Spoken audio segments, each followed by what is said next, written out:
दृष्टि आरएएस के current affair MCQs programme में आपका स्वागत है। इस एपिसोड में हम करंट अफेयर्स को एमसीक्यूज के माध्यम से देखेंगे जो आपकी आरएएस परीक्षा के लिए काफी महत्वपूर्ण है। सबसे पहले शुरुआत करते हैं पिछले अभ्यास प्रश्न से। साहित्य अकादमी पुरस्कार कितनी भारतीय भाषाओं में साहित्य रचना के लिए दिया जाता है? ए 21, बी 22, सी 23, डी 24। इस प्रश्न का सही उत्तर है विकल्प डी 24। चलिए देखते हैं इसके विश्लेषण को। साहित्य अकादमी पुरस्कार 24 भारतीय भाषाओं में उत्कृष्ट युवा और बाल साहित्यकारों को उनकी मौलिक रचनाओं के लिए प्रदान किए जाते हैं, जिनमें अंग्रेजी और राजस्थानी भाषा भी शामिल है। हाल ही में साहित्य अकादमी ने वर्ष 2025 के लिए अपने प्रतिष्ठित युवा पुरस्कार और बाल साहित्य पुरस्कार के विजेताओं की घोषणा की है।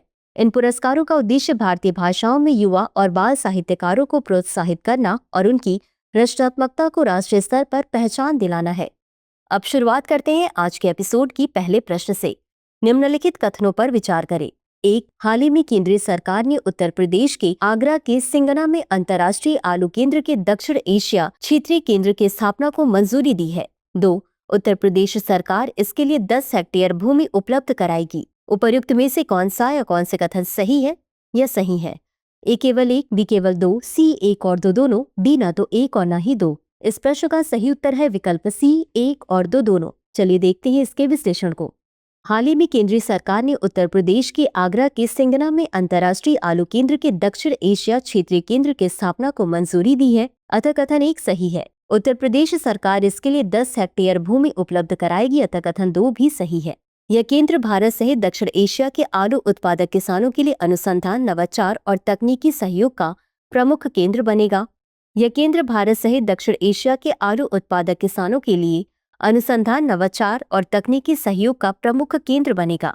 अब जान लेते हैं अंतर्राष्ट्रीय आलू केंद्र या CIP के बारे में। इसकी स्थापना 1971 में लीमा, पेरू में आलू, शकरकंद और इंडियन कंदों पर अनुसंधान के लिए की गई थी। इसकी उपस्थिति अफ्रीका, एशिया और लैटिन अमेरिका के 20+ देशों में है।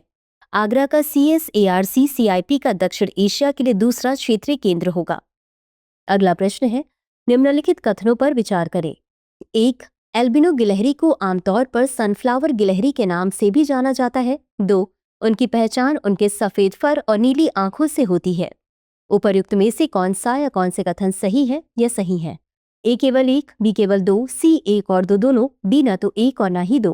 इस प्रश्न का सही उत्तर है विकल्प ए केवल 1। चलिए देखते हैं इसके विश्लेषण को। एल्बिनो गिलहरी को आमतौर पर सनफ्लावर गिलहरी के नाम से भी जाना जाता है, अतः कथन 1 सही है। उनकी पहचान उनके शुद्ध सफेद फर और गुलाबी या लाल आंखों से होती है, अतः कथन 2 सही नहीं है। हाल ही में राजस्थान के टोंक जिले में पहली बार एक दुर्लभ एल्बिनो गिलहरी देखी गई है। एल्बिनो गिलहरियां अत्यंत दुर्लभ होती हैं।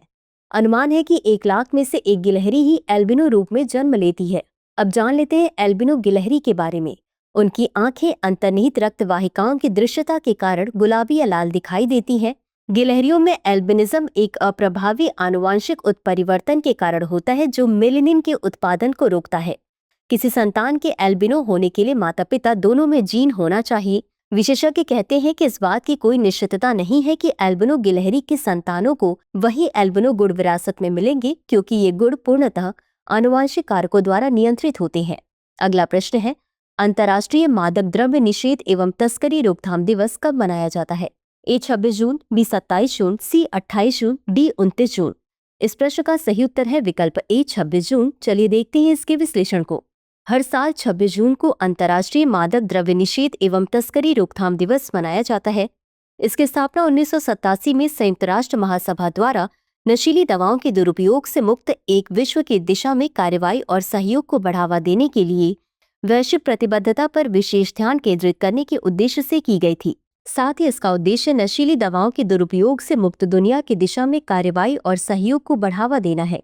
यह दिवस इस बात पर प्रकाश डालता है कि नशीली दवाओं की लत स्वास्थ्य, सुरक्षा और विकास में किस प्रकार गंभीर रुकावट उत्पन्न करती हैं। वर्ष 2025 के लिए इस दिवस की theme breaking the barriers, prevention, treatment and recovery for all है।